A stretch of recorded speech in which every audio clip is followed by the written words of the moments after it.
Good evening everyone, my name is Sivarta and it's my honor to chant the Shivatandava Sutram in front of you all. Om Namah Shivaya, Om Namah Shivaya, Om Namah Shivaya.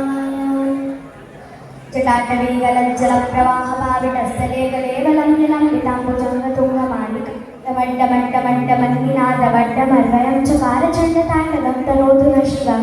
शिवम् जटाकटाः सम्भ्रमप्रमाणिलिम्पनिञ्जरी विलोलबीजिवल्लरी विराजमानमोदनि तगद्दगद्दगज्ज्वलल्ललाटपट्टपावके किशोरचन्द्रशेखरे रतिप्रतीक्षणं मम धराधरेन्द्रनन्दिनी विलासबन्धुबन्धुरास्फुरन्ति सन्तति प्रमोदमानमानन् कृपाकटाक्षगोरनीलधृतदुर्धरापरि क्वचित्तिगम्बरे मनोविनोदकैतुवस्तुनि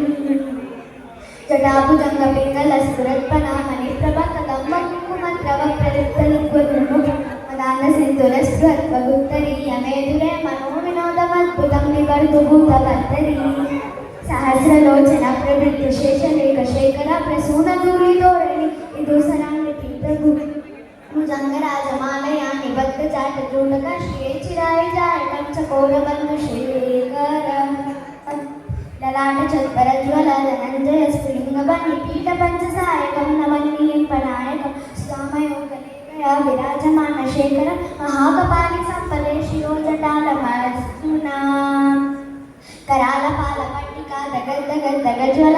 धनञ्जयधरीकृता प्रचण्डपञ्चसायक धराधरेन्द्रनन्दिनी कृजाकचित्रपत्रक प्रकल्पनायकशिल्पिनी त्रिलोचने रति मम नवीनमेघमण्डली निरुद्धदुर्धरस्फुरत्कुहूनिसीदिनी तमा प्रबन्धबद्धकन्दर निलिम्पनिञ्जरीधरश्चनोतु कृतिसुन्दर कलानिधानि बन्धुरश्रियं जगद्दुरन्दरः प्रफुल्लनीलपङ्कज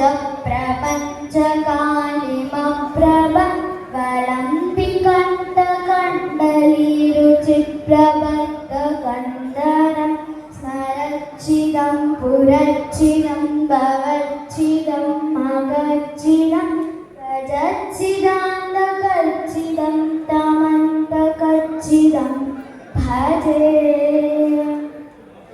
अकर्व सर्वमङ्गला कलाकदम्बमञ्जरी रसप्रवाहमाधुरी विजृम्भणामधुव्रतं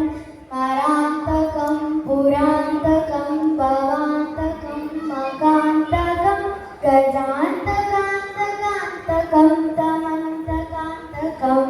भजे जयद्वदप्रविक्रमप्रमद्ब्रह्मस्फुरत्करालपालहाव्यमृदङ्गतुङ्गमङ्गलाध्वनिक्रमं प्रवर्तिता प्रचण्डताण्डव शिव दृशद्विचित्रतल्पयो कृष्णारविन्दो प्रजामहि महेन्द्रयो समं प्रवर्तिकः कदा सदा शिवं भजाम्यहम् कदानिलिम्पनिञ्जरी निकुञ्जपूर्वदेवसान्ते मुक्तदुर्मतिः सदा शिरस्तमञ्जलिं वहन् विलोकलोललोचनो ललाटपाललङ्क शिवेति मन्त्रमुच्चरन् सदा सुखीभवाम्यहम् इमं हि नित्यमेव मुक्तमुत्तमोत्तमं स्मरं प्रतं स्मरणं नरो विशुद्धिमेति सन्ततं हरे गुरौ शुभक्तिमाश्रियाति नान्यथागते विमोहनं निदेहिनाक्षशङ्करस्य चिन्तनं मोहनं निदेहिनाक्षशङ्करस्य चिन्तनं मोहनं निदेहिनाक्षशङ्करस्य चिन्तनं पूजावसानसमये दशगत्रगीतं यशम्भुपूजानपरं पठति प्रदोषे तस्य स्थिरं रतगजेन्द्र तुरङ्गयुक्तं